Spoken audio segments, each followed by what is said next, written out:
안녕하세요. 전라도 아침 아침TV 하경숙입니다. 오늘은 2026년 6월 21일 오전 방송입니다. JTBC가 부도가 났습니다. 덩달아서 중앙일보도 부도가 났습니다. 이들이 왜 부도가 났을까? 가장 근본적인 이유는 국민들로부터 외면을 받았기 때문입니다. 우리나라 국민들 정치적 성향은 보수가 50%에서 60%, 70%까지 된다고 저는 생각을 하고 있습니다. 좌파 성향으로 가봤자 결국 이렇게 몰락의 길로 간다, 이런 판단은 저만의 생각은 아닐 겁니다. 많은 국민들은 JTBC와 중앙일보가 부도가 났다고 하니까 한마디로 꼬습다, 이렇게 생각하지 않았을까, 그렇게 생각을 해봤습니다. 그들은 왜 부도가 났을까? 좌파들의 열렬한 환영을 받고 그렇게 난리가 났는데 왜 부도가 나야만 했을까? 이유는 간단합니다. JTBC를 운영하는 사람은 홍석현의 아들 홍정도였습니다. 홍정도는 강남 좌파인데요. 그의 아버지 홍석현이가 많은 사람들이 왜 JTBC 중앙일보가 논조가 자꾸 좌파 쪽으로 가냐, 그러면 안 되지 않겠나, 그러면 홍석현은 말했다고 합니다. 아, 난 몰라, 우리 아들 정도가 그래, 내가 그런 거 아니야, 이렇게 말했다는 후문들이 들려왔습니다. 그러니까 홍석현의 아들 홍정도는 강남 좌파다 겁니다. 그러면서 그들은 어떻게 이렇게 방만한 운영을 했을까? JTBC에서 성공한 드라마만 해도 엄청 많지 않습니까? 언뜻 들어도 스카이캐슬도 있고, 재벌집 막내 아들도 있고, 예능의 아는 형님도 있고, 기타 등등 이루 셀 수 없을 정도로 많이 있는데 그들이 왜 부도가 나야만 했을까? 알고 보니까 JTBC는요, 방송을 하고 이런 걸 다 기획하고 하는데요, 마진이나 수익, 한마디로 IP라고 지적재산권이 있는데 이게 SLL이라는 계열사로 다 넘어가더라고요.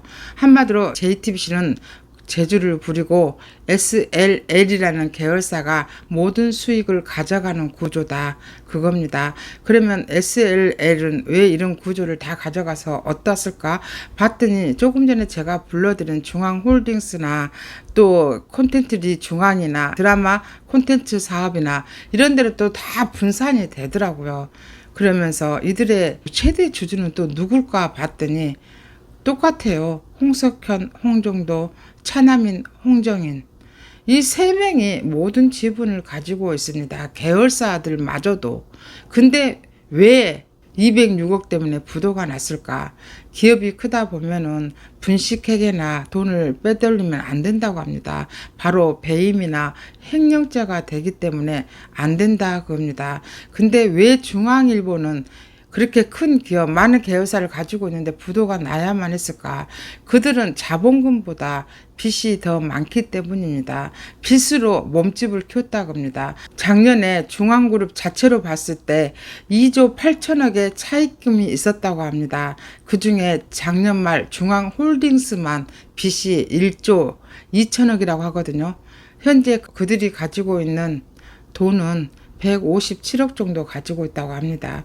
한마디로 빚으로 몸집을 키웠다, 이런 말이 나오면서 홍정도가 JTBC 사장이 되면서 손석희를 끌어들였잖아요.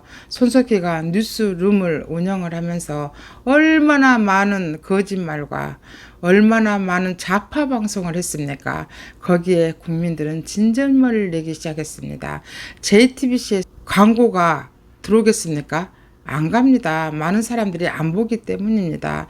종편이 왜 시청률이 높지 않겠습니까? 안 되는 겁니다. 국민들은 이런 JTBC에 진절을 내고 결국 넷플릭스나 유튜브를 이용을 하게 되는 겁니다. 이제 TVN 같은 것도 나오대. 그래서 점점점 많이 확산이 되고 나눠지기 때문에 옛날같이 지상파가 시청률이 50%, 60%, 70% 나오는 시대는 넘었다고 합니다. 그 정도로 굉장히 다양화가 되고 있고, 특히 뉴스는 우리나라 국민들 대다수는 지상파도 보지 않지만 종편도 거의 안 본다고 합니다. 그중에 몇 프로는 그래도 지상파를 보면서 양쪽에 균형을 맞추겠다 이런 사람들도 있습니다. 근데 균형을 맞춰집니까? 이야기를 하면요. 좌파들하고 똑같은 말을 하고 있습니다. 자신들이 우파라고 하면서 좌파들하고 똑같은 말을 하고 있는 것. 이게 어리석은 사람이다. 이런 생각이 든다는 겁니다. 그래서 결국은 JTBC는 갈 길을 가게 됐다. 결국은 올 것이 왔다. 많은 사람들은 이렇게 생각을 한다고 합니다. 누가 동조를 하겠습니까? JTBC가 이재용 회장이 감방에 가는 거 많은 일조를 하지 않았습니까? 그것에 대해서도 삼성은 눈 하나 깜짝하겠습니까? 자기 살 길도 바쁜데 정치권도 JTBC는 못 도와준다고 합니다. 근데 JTBC 계열사 등 그런 그룹들의 돈은 어떻게 될까? 우리가 알고 있는 돈은 1,000억이었습니다. 작년 탄핵 국면 때 텐센트, 중국의 텐센트로부터 JTBC가 1,000억을 받았다고 하지 않았습니까? 그런데 중국의 사모펀드로부터도 3,000억을 받았네, 4,000억을 받았네 이런 말들이 나돌고 있습니다. 이 정도로 중국의 자본이 우리나라 언론을 장악하고 있다. 그러니 윤석열 대통령이 반국가단체 이런 단체들로 인해서 나라가 멍들어가고 나라가 망하게 됐다. 이렇게 말을 하는 거 아니겠습니까? 우리나라 간첩을 잡으려고 해도 간첩을 잡을 수 없게 간첩법 하나 통과시켜주지 않는 국회가 지금의 국회다. 이렇게 말하지 않았습니까? 이제 윤석열 대통령이 작년에 발표했던 담화문이 계속 회자가 되고 있고 특히 올공에 나간 청년들이 보니까 지상파 방송에서 너무나 얼토당토 않은 방송을 하는 겁니다. 그러니까 이것도 정말 거짓말하네 이러면서 점점점 더 등을 돌리게 된다고 합니다. 그들이 얼마나 더 견딜 수 있겠습니까?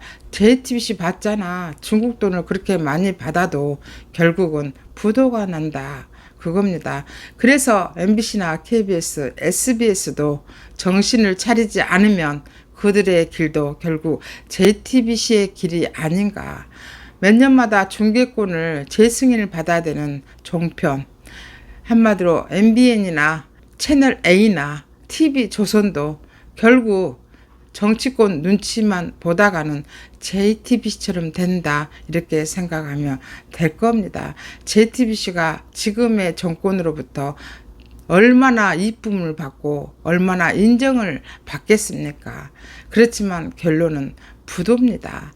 그렇기 때문에 우리나라 지금 종편 재승인 안 될까봐 전전긍긍하는 종편 결말은 부도 이렇게 생각하면 되지 않을까 싶습니다. 홍석현을 보면서 더 많은 말을 할 수 있겠지만 지금은 왜 JTBC가 중앙일보가 부도가 나야만 했을까? 그것은 딱 한마디로 국민들한테 외면을 받았기 때문입니다. 우리나라 국민들은 자주 말씀드리지만 정치적인 성향이 50%가 넘습니다. 60%, 70%가 넘을 수도 있다. 그렇게 말씀드리면서 JTBC가 이렇게 계속 좌파짓을 했기 때문에 결국 외면을 받았다. 이게 답이 아니겠습니까? 다른 방송들도 마찬가지고 왔다리 갔다리 하는 사람들도 결국 갈 날은 멀지 않았다. 국민들은 눈치가 빨라요. 우리나라 국민들은 교육 수준도 높기 때문에 조금만 달라지면 금방 알아채버려요. 그렇기 때문에 갈 길을 가야 합니다. 바로 볼 수 있잖아요. 장동혁 대표예요. 장동혁 대표가 윤 어게인과 함께 하겠다. 윤석열 대통령과 같이 가겠다 해서 장동혁 대표가 당선이 된 겁니다. 당선이 되고 보니까 자기 세가 너무 약해서 국회 내에서 흔들어대는 그 찌끄레기들 때문에 갈짓자를 짓지 않았습니까? 그러니까 어떻게 됩니까?